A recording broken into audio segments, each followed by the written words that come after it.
ഹരേ കൃഷ്ണ. ഗുരുവായൂരപ്പ. എല്ലാവർക്കും നമസ്കാരം. ചാനലിലേക്ക് സ്വാഗതം. നാരായണീയത്തിലെ അടുത്ത ഒരു ശ്ലോകം നോക്കാം. ദശകം 2 ശ്ലോകം 6 നമ്മൾ നോക്കുന്നത്. അപ്പോൾ ഭഗവാന്റെ രൂപത്തെക്കുറിച്ച് ഇങ്ങനെ മേൽപ്പത്തൂർ വർണ്ണിച്ചു കൊണ്ടിരിക്കുന്നു. അപ്പോൾ ഈ ഒരു ശ്ലോകത്തിൽ ആ ഭഗവാന്റെ രൂപം കാണുകയോ സ്മരിക്കുകയോ നമിക്കുകയോ ഒക്കെ ചെയ്യുമ്പോൾ നമുക്കുണ്ടാകുന്ന ഒരു ആനന്ദ അനുഭൂതിയെക്കുറിച്ച് ഇവിടെ മേൽപ്പത്തൂർ വർണ്ണിക്കുന്ന ഒരു ശ്ലോകമാണ് ഇത്. അപ്പോൾ എല്ലാ ഗുരുക്കന്മാർക്കും നമസ്കാരം. ഗുരുഭ്യോ നമ. നാരായണാഖില ഗുരു ഭഗവൻ നമസ്തേ. നാരായണാഖില ഗുരു ഭഗവൻ നമസ്തേ. നാരായണാഖില ഗുരു ഭഗവൻ നമസ്തേ. ഹരേ കൃഷ്ണ. ഗുരുവായൂരപ്പം. അപ്പോൾ നമുക്ക് ആ ശ്ലോകം ഒന്ന് ചൊല്ലാം. ശ്ലോകം 6, നാരായണീയം ദശകം 2 ശ്ലോകം 6. ഏവം ഭൂതമനോജ്ഞദാനവ സുധാനിഷ്യന്തസന്തോഹനം ത്വദ്രൂപം പരച്ഛിദ്രസായനമയം ചേതോഹരം ശൃണ്വതാം സദ്യപ്രേരയതേ മതിം മദയതേ രോമാഞ്ചയത്യംഗകം വ്യാസിഞ്ചത്തപി ശീതബാഷ്പവിസരൈർ ആനന്ദമൂർച്ഛോദ്ഭവൈ. അപ്പം എന്താ പറയുന്നത് നോക്കാം. ഇവിടെ ഭഗവത് രൂപം വിവരിച്ചല്ലോ. 1-ാം ദശകത്തിൽ വിവരിച്ചു. പിന്നെ 2-ാം ദശകത്തിലും അതിൻ്റെ വളരെ വിശദമായ വർണ്ണനയാണ്.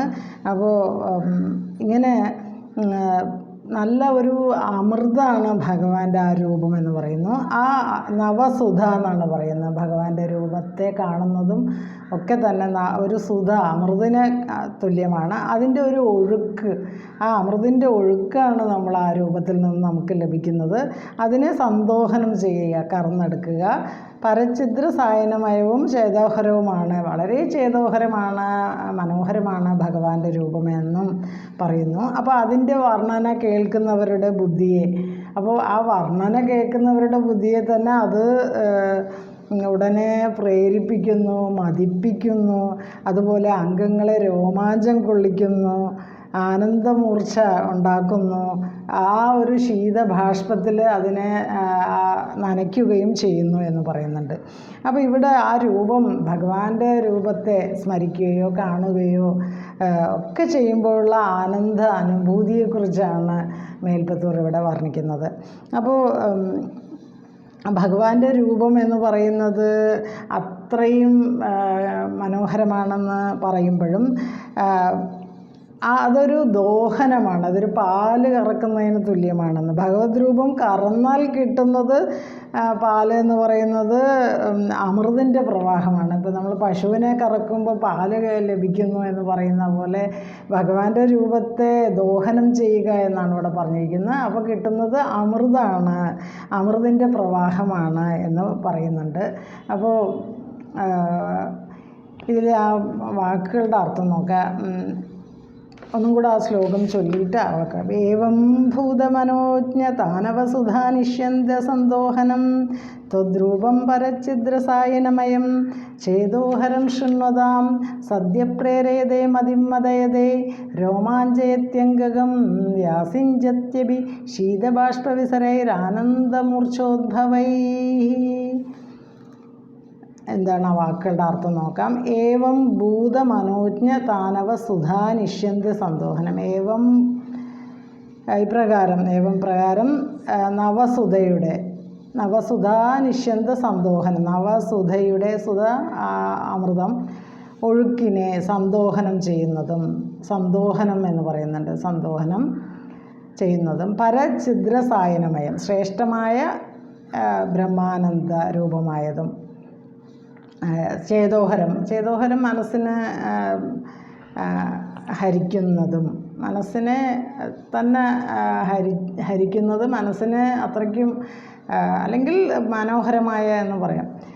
ത്വദ്രൂപം നിന്തിരുവടിയുടെ രൂപം, ശൃണ്വതാം കേൾക്കുന്നവർക്ക്, മതിം ബുദ്ധിയെ, മദയതേ മതിപ്പിക്കുന്നു, അംഗകം അംഗത്തെ, രോമാഞ്ചയതി രോമാഞ്ചം കൊള്ളിക്കുന്നു, ആനന്ദമൂർച്ഛോദ്ഭവൈ ആനന്ദമൂർച്ചയിൽ നിന്നുണ്ടാകുന്നവയായ ശീതബാഷ്പവിസരൈ തണുത്ത കണ്ണുനീർത്തുള്ളികളാൽ വ്യാസിഞ്ചതി അഭി നനയ്ക്കപ്പെടുകയും ചെയ്യുന്നു. അപ്പോൾ ഇവിടെ എന്തൊക്കെയാണ് പറയുന്നത്? ഈ ഭഗവത് രൂപം എന്ന് പറയുന്നത്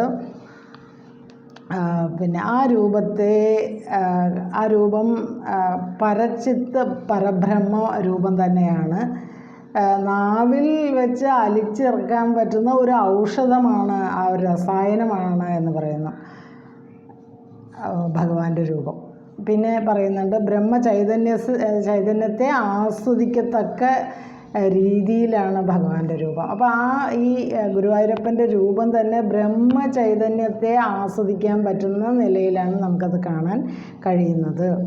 അപ്പോൾ ആ രൂപം കേൾക്കുകയോ കാണുകയോ സ്മരിക്കുകയോ ചെയ്യുമ്പോൾ ശൃണ്വതാം ചെയ്യുമ്പോൾ എന്താണ്, ചേതസ്സിനെ ഹരിക്കുന്നതാണ് ഭഗവാന്റെ രൂപം എന്ന് പറയുന്നത്. ചേതസ്സിനെ, മനസ്സിനെ തന്നെ മനോഹരം എന്നാണ് പറയുന്നത്, ചേതസ്സിനെ ഹരിക്കുന്നതാണ് എന്ന് പറയുന്നു. അപ്പോൾ ഇവിടെ പറയുന്നത് ഏകാഗ്രമായിട്ട് ധ്യാനിക്കുന്നതിൻ്റെ പ്രാധാന്യത്തെക്കുറിച്ചാണ് ഇവിടെ നമുക്ക് മനസ്സിലാക്കി തരുന്നത്. അപ്പോൾ ഭഗവത് രൂപം ഉൾക്കൊള്ളുകയും അതിനെക്കുറിച്ച് ഉള്ള വികാരങ്ങൾ, ഭഗവത് രൂപം ഉൾക്കൊള്ളുമ്പോൾ അതിനെ ധ്യാനിക്കുമ്പോൾ ഉണ്ടാകുന്ന വികാരങ്ങളെക്കുറിച്ച് പറയുന്നു. മദയതേ, മദമുണ്ടാക്കുന്നു എന്ന് പറയുന്നു. രോമാഞ്ചയതി, രോമാഞ്ചമുണ്ടാക്കുന്നു എന്ന് പറയുന്നുണ്ട്. വ്യാസിഞ്ചതി, ശരീരത്തെ ആ കണ്ണുനീർ തുള്ളികളുടെ അതിലൂടെ ആ ഒരു ഭക്തിയുടെ ആ മൂർച്ചയിൽ അല്ലെങ്കിൽ ആനന്ദമൂർച്ചയിലുണ്ടാകുന്ന കണ്ണുനീർ തുള്ളികളുടെ പ്രസരം കൊണ്ട് ശരീരം തന്നെ നനയ്ക്കപ്പെടുന്നു എന്നും. അപ്പോൾ മതം എന്ന് പറയുന്നത് മനസ്സിനെ ബാധിക്കുന്ന ഭാവമാണ്. അപ്പോൾ മനസ്സ് മതം ബുദ്ധിവ്യാപാരത്തെ മന്ദീഭവിപ്പിക്കും എന്നും ഇവിടെ പറയുന്നുണ്ട്. അപ്പോൾ ലഹരി സാധനങ്ങൾ ബുദ്ധിക്ക് വരുത്തുന്ന ഒരു മാറ്റമാണ് മതം എന്നും പറയുന്നുണ്ട്. അപ്പോൾ ഭഗവത് രൂപമാകുന്ന ലഹരി അത് ഉൾക്കൊള്ളുമ്പോഴും മതമുണ്ടാവും. അപ്പോൾ ലഹരി സാധനമാണ് മതമുണ്ടാക്കുന്നത് എന്ന് പറയുമ്പോൾ ഭഗവത് രൂപം തന്നെ ഒരു ലഹരിയായിട്ട് മാറണം എന്നും, അത് അങ്ങനെ മാറുമ്പോൾ ആ ലഹരി ഉണ്ടാക്കുന്ന മതം, ആ ഒരു മതം പിന്നെ ആ ഒരു ബുദ്ധിയെ കുഴപ്പിക്കാനുള്ളതല്ല, ആ ബുദ്ധിയെ ഏകാഗ്രമാക്കലാണ് പക്ഷേ ഇവിടുത്തെ ലക്ഷ്യം. സാധാരണ ലഹരികൾ, നമ്മളിപ്പോൾ നമ്മുടെ സമൂഹത്തിൽ കാണുന്ന ലഹരികളുടെ ഉപയോഗമൊക്കെ നമ്മുടെ ബുദ്ധിയെ വളരെ മോശമായ രീതിയിൽ കൊണ്ടുപോകുന്നു. പക്ഷേ ഇവിടെ ഭഗവത് രൂപം ഉണ്ടാക്കുന്ന ആ ഒരു മതമുണ്ടല്ലോ, അത് നമ്മുടെ ബുദ്ധിയെ ഏകാഗ്രമാക്കുകയാണ് ചെയ്യണത് എന്നുള്ള ഒരു അറിവാണ് നമുക്ക് ലഭിക്കുന്നത്. അപ്പോൾ മറ്റ് വ്യാപാരങ്ങളെ ബുദ്ധി അവഗണിക്കുന്നതാണ്. അപ്പോൾ നമ്മുടെ മനസ്സെന്ന് പറയുമ്പോൾ പല പല ചിന്തകളിൽ വ്യാപരിച്ചുകൊണ്ട് നമ്മളിങ്ങനെ ഇരിക്കുമ്പോൾ അതെല്ലാം അവഗണിച്ചുകൊണ്ട് ഭഗവത് രൂപം എന്ന് പറയുന്നത് വേണ്ടതെല്ലാം ആ ബുദ്ധിക്ക് കിട്ടിക്കഴിഞ്ഞു എന്ന രീതിയിൽ തൻ്റെ അംഗങ്ങളെ ഉള്ളിലേക്ക് വലിക്കുന്ന ആമയെ പോലെ ബാഹ്യ വ്യാപാരങ്ങൾ ചുരുക്കുന്നു എന്നും, ഉള്ളിൽ നിറഞ്ഞു കവിയുന്ന ആനന്ദ അനുഭൂതി സാത്വിക ഭാവങ്ങളായിട്ട് ശരീരത്തിൽ പ്രത്യക്ഷമാകുന്നു. അതാണ് രോമാഞ്ചവും കണ്ണുനീരും എന്നാണ് പറയുന്നത്. അപ്പോൾ ഇവിടെ ആനന്ദമൂർച്ച, ആ ഒരു രൂപം ദർശിക്കുമ്പോൾ ഉണ്ടാകുന്ന ആനന്ദമൂർച്ചയെ കവി വാക്കുകളിലൂടെ ആവിഷ്കരിക്കാൻ ശ്രമിക്കുന്നു. പക്ഷെ അത് ആവിഷ്കരിക്കാൻ കഴിയില്ല. എന്നാലും ആനന്ദത്തിൻ്റെ പരമകാഷ്ഠയാണ് ആനന്ദമൂർച്ച. അത് ശരീരമാകെ രോമങ്ങൾ,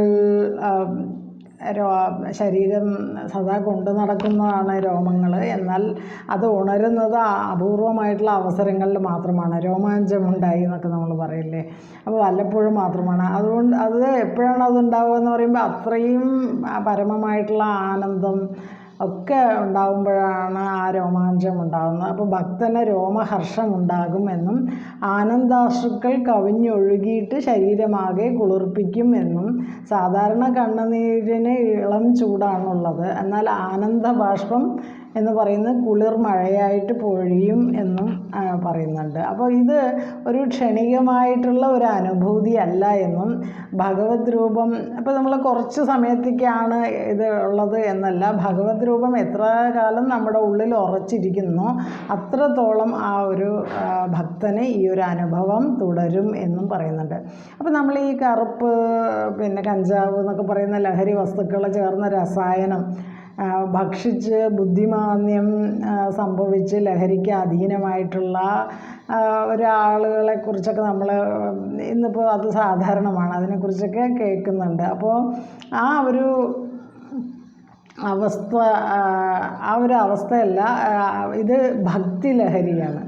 അത് ഇങ്ങനെ പല വേറെ ലഹരികൾക്ക് അടിമപ്പെട്ട് മനുഷ്യനിങ്ങനെ ബുദ്ധി നശിച്ചു പോകുമ്പോൾ ഇവിടെ ഭക്തി ലഹരിയിൽ ഉണ്ടാകുന്ന ആ ഒരു ബുദ്ധിയുടെ മനസ്സിൻ്റെ ഏകാഗ്രതയും അത് നല്ല രീതിയിൽ ശരീരത്തിൽ അത് പ്രത്യക്ഷമാകുമെന്നും അത് ഭക്തന് ഉണ്ടാകുന്ന ആ ഒരു അനുഭൂതിയെക്കുറിച്ചൊക്കെ പറയുന്നു. അപ്പം നമ്മൾ ഇന്ന് മനുഷ്യൻ എന്തുകൊണ്ട് പല ലഹരികളുടെ പുറകെ പോകുന്നു എന്ന് പറയുമ്പോൾ അവൻ അന്ധനാണ്, അവന് അറിയില്ല എന്താണ് ശരിയായിട്ടുള്ള വഴി എന്ന് അറിയാത്ത മനുഷ്യൻ പല പല ലഹരികളുടെ പുറകെ പോയിട്ട് ബുദ്ധിയും ഒക്കെ നശിച്ച് അവൻ നാശത്തിലേക്ക് പതിക്കുന്നു. എന്നാൽ പിന്നെ ഭക്തി ലഹരി ഒരു ആനന്ദ ലഹരിയാണ്. ആ ഒരു ലഹരിയിലൂടെ ആ ഒരു രസം പിടികിട്ടിയ ഒരു ഭക്തൻ ആ ഒരു ആനന്ദ ലഹരി അനുഭവിക്കുകയും ജീവിതം ഒരു വളരെ ഒരു ആനന്ദമായിട്ട്